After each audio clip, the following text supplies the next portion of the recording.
Essa aula é sobre Bitcoin.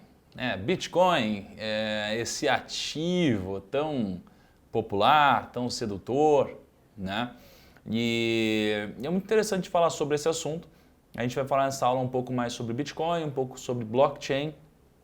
A gente não vai se aprofundar no nível máximo, tá? Mas vai dar para você que não sabe exatamente o que é, ou você que tem um pouco de receio ainda de, poxa, será que Bitcoin é um bom negócio? Será que é uma moeda? Será que não é? Enfim, o que é esse negócio todo? O que é essa tecnologia? Eu vou tentar destrinchar um pouquinho mais para você na aula de hoje. Então, antes de eu me aprofundar em alguns termos técnicos, o Bitcoin ele funciona como uma moeda, né? Como uma moeda. Então você tem o real. O real é um papel, né? Tem um valor monetário. Você tem as moedas em real, você tem os dólares, você tem euros e você tem o Bitcoin.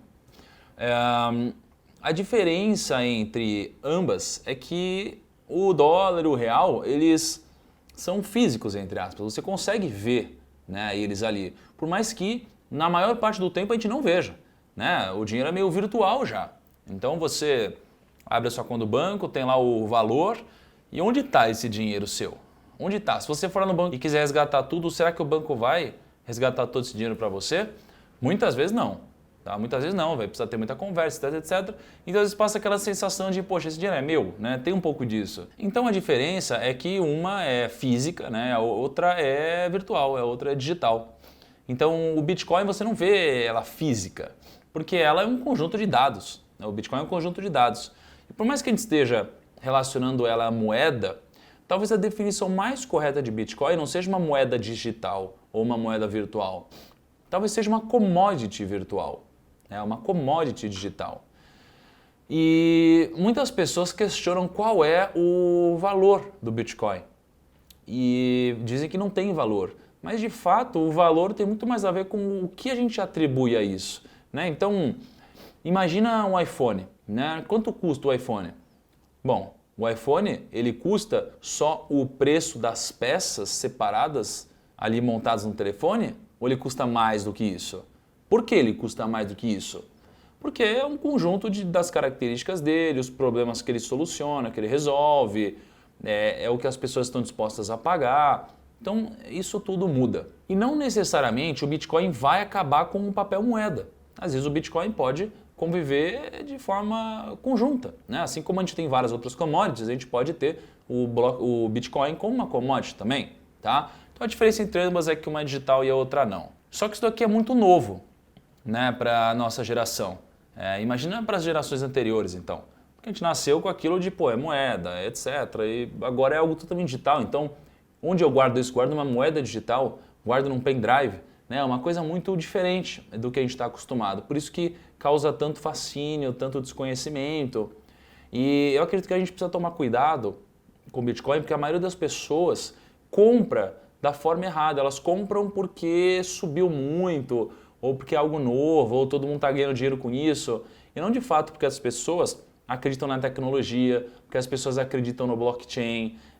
Às vezes as pessoas nem sabem o que é o blockchain, entendeu? Então vamos começar pelo blockchain. O blockchain talvez seja a coisa mais revolucionária que exista aqui no mundo das criptomoedas. Né? Bitcoin é uma moeda, né, dentro do mundo das criptomoedas e hoje é a principal. O blockchain ele funciona como um livro em cadeia. É como se fosse um livro em que todas as operações do Bitcoin, todas as operações de Bitcoin são registradas. Então, eu transferi Bitcoin para uma pessoa, isso aqui é registrado. Um Bitcoin foi minerado, isso é registrado. Então, tudo vai sendo registrado no blockchain. Mas por que o blockchain é tão disruptivo? Porque o blockchain é um sistema, é uma tecnologia extremamente segura.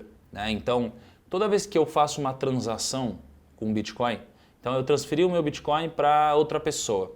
O que acontece é que essa transferência tem uma ligação com a transferência anterior, ou seja, eu transferi o Bitcoin para lá, mas essa transferência tem uma ligação com de onde veio esse Bitcoin.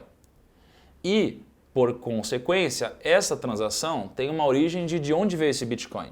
Então você conseguiria puxar isso daqui até o dia zero, né?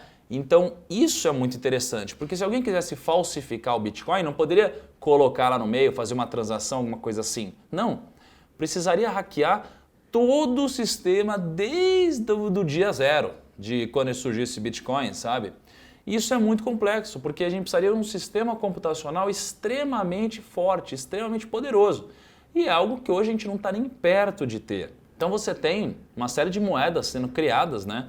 E você tem a Ripple, que ela é específica para o setor financeiro.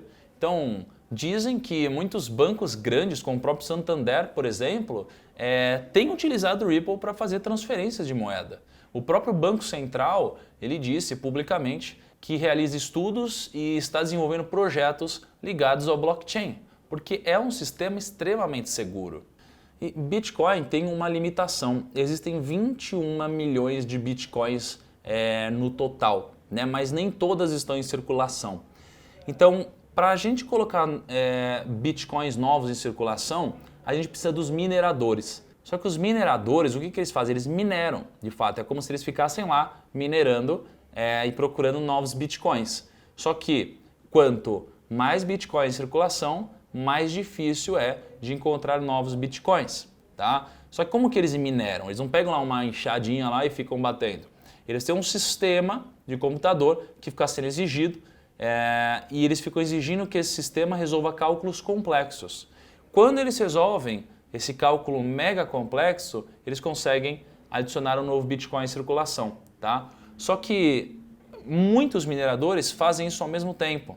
Então é como se gerasse uma competição, um esforço computacional muito forte, né? E aí quando essa conta, esse número mágico é descoberto, um novo Bitcoin tem circulação, tá? Só que isso daqui fica cada vez mais difícil, porque os cálculos vão ficando cada vez mais complexos. Então você vai exigindo cada vez mais esforço computacional ou diminui o tempo para você descobrir esse resultado, né?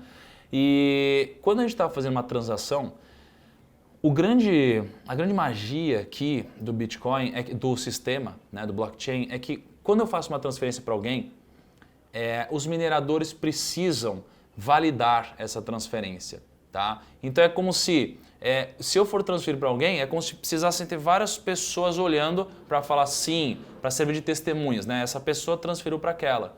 Então, nesse sistema é como se tivessem mineradores aqui olhando e falando, ok, isso aconteceu, né? Só que os mineradores estão cada vez mais conseguindo minerar menos bitcoins. A cada ano que passa eles conseguem receber menos. Então, quando você vai fazer uma transação, você não está pagando uma taxa para ninguém.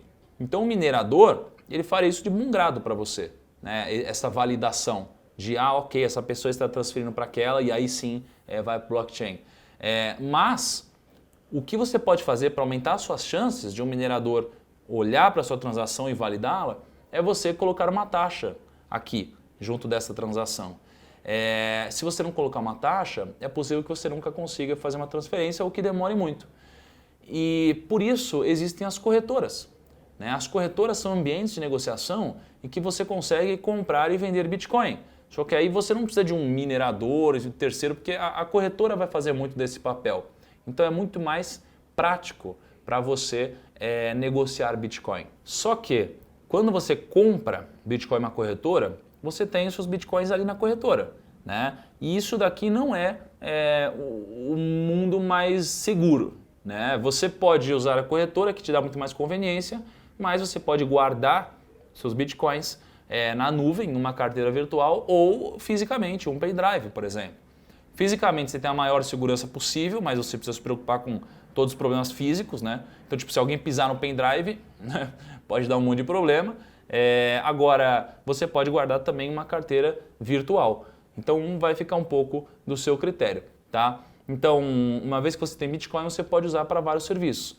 Então, se você tem uma pessoa, um filho no Canadá fazendo um intercâmbio, ao invés de você pegar, fechar o câmbio aqui, mandar para lá uma remessa para a conta dele, ele pegar, resgatar, ao invés de ter toda essa complexidade, você pode pegar a conta virtual dele e mandar Bitcoin direto de você para ele.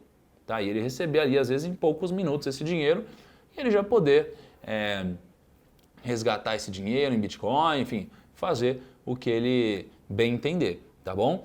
Então você tem uma série de usos.